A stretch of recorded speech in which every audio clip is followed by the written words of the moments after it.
Hello and welcome to the Build Up in association with Ladbrokes. I'm your host, David Gillick, and I'm joined by Ladbrokes ambassador and former Ireland international, Stephen Ferris. Stevie, what's the form? How are you keeping? Not too bad. Played Royal Portrush this morning, um, and a hurricane, about 50-mile-an-hour winds. So the two lads that have brought up, a couple of guests of mine, aren't particularly good golfers. So around one of the hardest golf courses in the world, in 50-mile-an-hour winds, like it was a long old trek. So my face is a bit red, wind blowing. I've put the moisturizer on there to try and dull it down a bit. But apart from that, not doing too bad. Of course, David, we have a huge game on this weekend, and a huge few weeks ahead in the wind down of the URC as well. So yeah, I'll be sat in front of the TV cheering on. I think I'm going to cheer on Leinster. Like I have to cheer on Leinster. I was going to say La Rochelle there, but no, it's going to be a cracking game. Yeah, well, we're going to get stuck into that. So I'm glad to hear that you've put on the tinted moisturizer and you weren't on the surfboard there today as well. It might be too too windy for you. But look, as you said, it is. It's going to be an epic weekend, and there's so much to chat about. Okay, obviously Saturday, Marseille, Leinster, La Rochelle. A lot of people are talking about the competitive spirit between, it's back to O'Gara, it's back to Sexton, Leinster going for their fifth European title. There's so much in it. But first of all, okay, I want to bring you back 10 years ago. Um, you know, do you look back at that, your own kind of European Cup final? It wasn't a good day. You were beaten, but you played in that, and just give us a sense of like even the run up into that game. It's a Heineken Cup final, European Cup final. How did you prepare? Was it different to other games? How did you control all that and the excitement of it? Like, what an occasion! Yeah, like we had with a really good run. We were seeded eighth. So we had to play Munster in the quarter final because they were seeded first away. So it was a bit looking at the kind of history of the European Cup. That's a bit of a bogey draw. Like the eighth seed seems to beat the first seed quite often. It's happened on numerous occasions.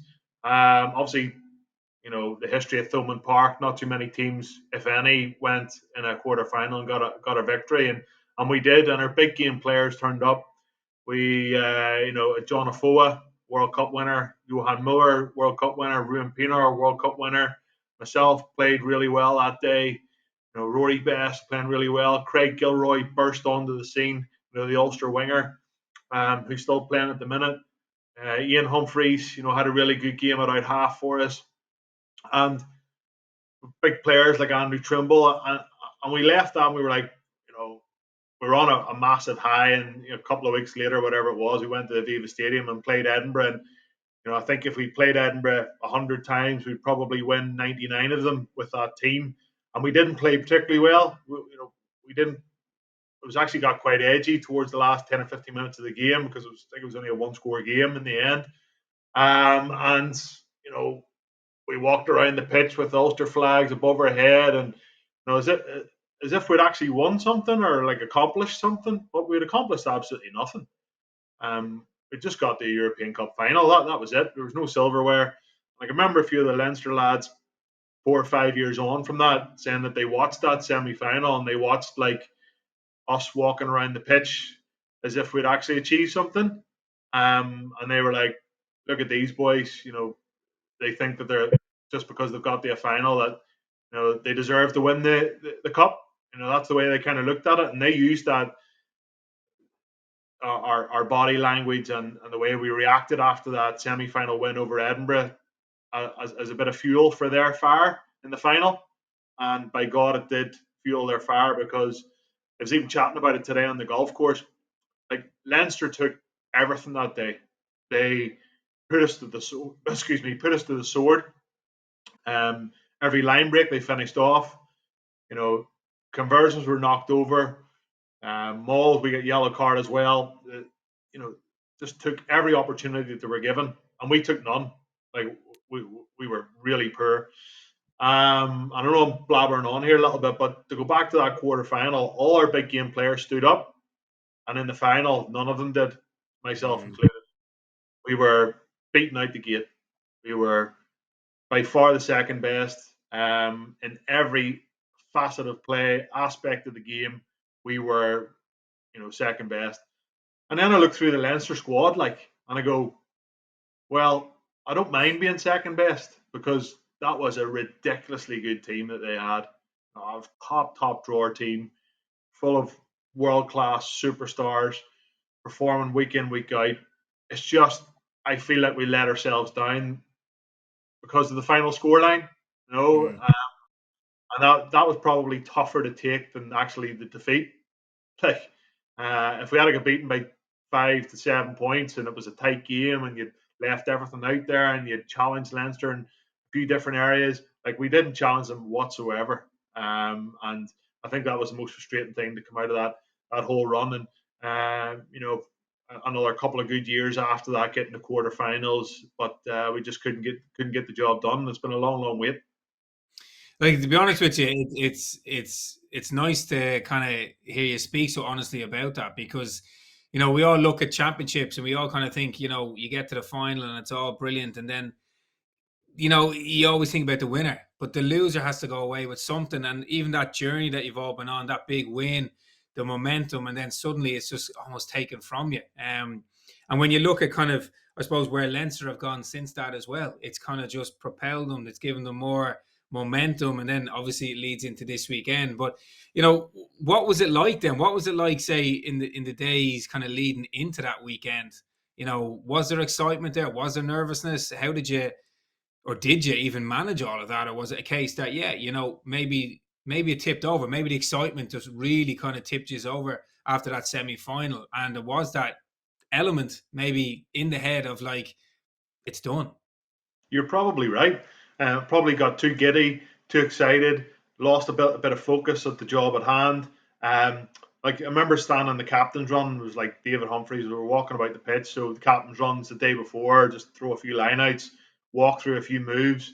Like there was Twickenham's an 80,000 seater stadium, and there was nobody in it that day before, so we're having plenty of conversations. And I chatted to Johan Muller, and we're like, "Oh, Johan, how many finals have you played in?" So he's like, played for the Sharks and this final. Obviously, played in the World Cup final, won that. So like, out of 5 finals that he ever played in as a rugby player, he won 4. And then like Pedri Wannenberg, God rest his soul, who unfortunately isn't with us anymore. We chatted to him, and I was like, "Oh, Pedri, how many finals did you play in with the Bulls?" And he goes, "Oh, 5 or 6, whatever it was." So how many did you win? And he was like, "Oh, 5." We're like, "Really?" And then all of a sudden you start going, "Hold on a second, we've got a team here with the likes of those guys you just mentioned that have been there, done it, got the T-shirt, won in big finals, won in these big games." It just straight away I was like, "This is a good sign. This is a good thing that we have this experience to roll into tomorrow with." And for whatever reason, it takes like 1 or 2 moments in a game to unsettle a side. And there was a break which led to the Cian Healy try. I can remember it very well. Brian O'Driscoll out the back offload to Sean O'Brien, who went the length, and then the ball was recycled a couple of phases later. Cian Healy barged over for the try, and that one phase of play just really unsettled us, and we couldn't fight back at all. And the big experience, even with Pedri Wannenberg and Muller and Pinar and all these guys that had won so many trophies at previous clubs, we didn't have an answer for it. And that's just because Leinster were too good. They'd done their homework. They sussed us out. They eliminated me as a threat with ball carrying. They put huge pressure on Ian Humphreys at out half. They destroyed us up front in the scrum. Got a maul try as well. Like Leo Cullen was playing in that game, who's now the head coach of Leinster. Bags of experience and just a gnarly old head who just relished the big occasion. And yeah, we probably just got ahead of ourselves. To answer your question, David, leading into the game, were we too confident? We were confident, all right. Of course you are. You're the second best team in the tournament. At the end of it all, really, you're going to have confidence. But yeah, I think we maybe just lost a little bit of focus, and Yeah, we paid a very heavy price for it, especially on the scoreboard, because that's what hurt most, was feeling a little embarrassed that we went. I think we got another couple of yellow cards towards the end of the game, and Leinster were walking in tries for fun. So yeah, hugely disappointing. If we had played the game a day later, a game earlier, a day earlier, would it have affected the scoreboard? Would it have changed things? I don't think it would. I think Leinster were the better team throughout that campaign, and very much the better team on the day. But if we had got to another final with the same group of lads, then maybe we would have approached it slightly differently. And obviously, 2014 with the Jared Payne incident in the quarterfinal against Saracens. Again, what an unbelievable side we had. Just a couple of things maybe went against us, and unfortunately, we haven't got there since. And the boys obviously fell short again this year against Toulouse. It's an interesting one because sport is so raw, and it encapsulates so many kind of emotions, and you can even see by you, it's still there, it's still a part of you, as it should be, because you poured your heart and soul into it. But you mentioned that word kind of unsettled, and you were unsettled back then. And when we look at the game now coming up on Saturday, by all means, Leinster are the favourites. So, in your eye then, and having kind of been in that situation where you've been unsettled, what can La Rochelle do to maybe unsettle Leinster, or can they even? When you look at Leinster going for 5 European Cups, a lot of people saying they're the class of Europes, they're, on paper, that team is so strong. Is there anything La Rochelle can do to unsettle, say, Leinster quick and really put their stamp on that game? Yeah, obviously the game's being played in Marseille. It's a neutral venue. There's going to be travelling fans, of course, from both sides. But what a lot of teams do against Leinster is that they try to play too much rugby, and it's terrible to say that. It is, because that's what every punter wants to see on the TV, is two teams going toe to toe and throwing the ball around and end to end tries here, there, and everywhere. But it's the same as the Ireland thing. The teams that try and play too much come out on the losing end, and it's going to be exactly the same. I fully expect Ronan O'Gara to have tactics up his sleeve of slowing the game down, trying to eke penalties, maul an awful lot, use the huge physical size and power. There's chat that Will Skelton's going to be back. Hopefully, Victor Vito, who's an incredible athlete, is fit and fighting ready to go for the game. They don't have a Johnny Sexton at 10, or they could play this, really good, expansive rugby that we want to see. So I think they'll turn to their strengths and try and frustrate this Leinster side, kick the ball an awful lot, use their line speed and defence, their huge physicality, keep knocking them back. And if they keep their discipline and don't allow Leinster too many easy entries into their green zone, then, just try and make it as cagey as possible for as long as possible. And that's something that, rewind the clock back to 2012, we didn't do. We got away from it. We played an awful lot around the halfway line. Next thing there's a turnover. Next thing you're on your own 5 meter line, and there's boys just carrying onto the ball. And then the next thing you're under your post talking about the next kickoff because you've just conceded a 7-pointer. So I think Ronan O'Gara's switched on. He's been in the press all week talking about, he knows Leinster through and through. He knows what they're going to bring. He knows Johnny Sexton. He doesn't need to comment on them every time there's an interview process with him talking about the final. And he will have his team prepped. And everybody thinks. I think the bookies have got this pretty wide, in my opinion. I think there's a huge gap, and I think it's probably going to be a one-score game. I think 7 points, 8 points. I'm still going for Leinster. I still fancy them. Still think they've got too much in their armory to go out and score a couple more extra points than La Rochelle. But we've seen it before with Leinster against the Saracens, against La Rochelle last year in the semi-final. Get under their skin, knuckle down, huge physicality at scrum all time, and you never know, you might just upset them. So we'll see how it goes, but fully expect Ronan O'Gara to play those kind of tactics. Yeah, because that was something I was going to mention. You look back to last year, La Rochelle did turn them over, and then 2019, up in with Saracens in the final up in Newcastle, that physical or physicality or out muscled. Like that is definitely going to be a strength that maybe La Rochelle can really deploy. Do you think it's enough? Is that going to be enough for them, or does more come into that? Well, one thing we haven't chatted about is Tag Furlong going to be fit? He hobbled off in the semi-final with what looked like a significant enough ankle injury. Like the big man had to be helped off the pitch. I know the medics can work extremely fast. You know yourself. Everybody heals differently, and hopefully he is fit and ready to go. But that's went very quiet this week. If that's the case, then Andrew Porter's probably going to have to start at tight head, and Cian Healy will start at loose head. We know Saracens have exposed Andrew Porter a bit. We've seen in France when Ireland played France in the Six Nations that they got exposed a little bit at scrum time as well.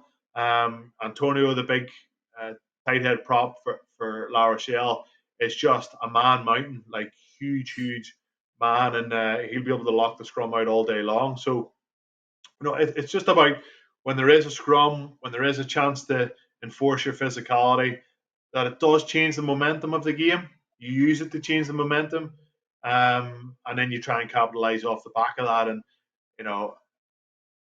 ask me what I'd rather have: a huge, physical, powerful, explosive, athletic team, or a really small team that can whiz the ball around and play expansive rugby. Now, Leinster aren't that. I'm not saying that they are. Somebody like Japan or that, and we've seen what South Africa did to them in a Rugby World Cup. But La Rochelle have the capabilities to put Leinster under huge pressure when it comes to the physicality stakes. And that's a cert because they've shown that last year in the semi-final, and that's what Leinster have got to be prepared for. And you mentioned kind of like Ty Furlong injury concern. Also, James Lowe, there's a bit of chat there. How do you see? Do you see he be back? Do you see he's fit, or is it a bit cagey? I always kind of think when it coming into a final like this, the reports are sometimes a bit mixed, because you want the other side guessing. So we'll keep quiet here. And you mentioned Andrew Porter; he's getting a few headlines now. And is it going to be a late change? Like James Lowe, do you see him kind of take to the pitch? Yeah, like if he's 80 or 90%, it really depends. I'm not 100% sure what his injury is, but I think he's a very important person that Leinster need on the pitch. The way he clears the line with his left foot, his work rate in attack and defence. He's so busy, he never stops. Yes, he might not be an absolute, rapid winger, but geez, he just does not stop working, and like that's so good to have on your side. Like he just pops up everywhere, side of breakdowns, counter rucks. The next thing, there's a turnover and the ball's kicked back, and there he is picking the ball up, and he sends it long with his left foot. I just love him as a player, and I think he's a shoe in now for in the Ireland squad as well when everybody's fit. I think one of the huge positives, if for some reason he doesn't make it, is that Jordan Larmour played brilliantly there, coming back from injury against Munster in that game last weekend. Was just off the Richter scale. Like he just looked like he'd never been away. So it's brilliant to see him back. I think Leo Cullen, he played that well that Leo Cullen might actually bring him into the 23. Jimmy O'Brien has played superbly well for Leinster. He might miss out. Couple of big calls for Leo Cullen and his coaching staff to make. This is going to be Felipe Contepomi's last European Cup game. A few other players as well. The likes of Big Devin Toner last week played his last game, probably his last game. I don't think he's going to be involved, obviously. He played one of his last games in the URC at the Aviva Stadium. And yeah, it's going to be a huge day for a lot of people, but I think it's important to get your best players on the pitch, even if they aren't 100% fully fit. And as a former professional rugby player, I could probably count one hand how many times I felt 100% fully fit out of 200 professional games. So we'll wait and see. And when you look at both sides, is there any other kind of key battles you see, really important kind of battles on the pitch? Any one or two that might stand out? Well, I mentioned like Antonio, the prop, and Andrew Porter. Second row, Will Skelton plays. James Ryan, just matchups. Victor Vito versus Keelan Doris. Thea West against Johnny Sexton. If Bodia, if he plays the big Fijian centre, who is just a tank of a man in the centre against Robbie Henshaw, going toe to toe. It's just there's matchups all over the pitch. But out of all those players that I mentioned, like all the La Rochelle lads that I just mentioned there, are probably more physical than those Leinster lads. Yeah. But the skill set, Leinster don't make mistakes. They don't hand the ball over too easily. They've got a ridiculously good playmaker in Johnny Sexton, who is just getting better and better. The squad is well rested. Like La Rochelle had to play last week, and get with the same team, well, a very similar team that's going to turn it out again this week. So fresh bodies come the end of the season, and Leo Cullen's managed the squad extremely well. So, that's just a few key matchups. If I was going to pick one specific matchup, hopefully, fingers crossed, Victor Vito is fit. Like he's a world class operator, and Keelan Doris, who was exceptional against Toulouse in the semi final. That'll be a great matchup. Well, that's on the pitch. And then obviously off the pitch, you've got Ronan O'Gara, Leo Cullen. It's a fascinating kind of Irish setup. They know each other so well, and I'm sure, like you said, O'Gara will have plenty of things up his sleeve. Just to wrap it all up, then, like you mentioned, Johnny Sexton, like arguably going like the best Irish player of all time. The way he's heading. What way do you see it going now? Like on paper, you've kind of listed it there, and you've described it very well. But put your neck on the line now. What way do you see with the result going? Well, it's always changing in my view until the teams are announced. So, like at the minute, I'm backing Leinster to win the game, regardless of teams announced or weather conditions or anything. But I think my opinion of how many points Leinster will win by will be clarified when the teams are announced. If Will Skelton plays, if Victor Vito plays, if James Lowe plays, if Tadhg Furlong plays, so I'll wait for that. But I have to go. There's 10 points in the handicap betting in the margin. I would have to go La Rochelle plus 10 at 10 to 11. I just think, I think it was 12 or 13 points in the margin a couple of weeks ago. So that is coming down, and expect if there's a few changes in this Leinster side because of injury, that might come down to 8 points, 7 points even maybe come kickoff. So, probably good value at the minute for La Rochelle plus 10. And first try score, I would have to go with the flying machine that is James Lowe. He's the highest try scorer in the tournament. And if he starts, then I'm pretty sure he'll get back onto the score sheet. Excellent stuff, folks. There you heard it first from the man himself, and we look forward to watching the outcome this weekend. Stevie, thanks a million for your time. Cheers, David. Thanks.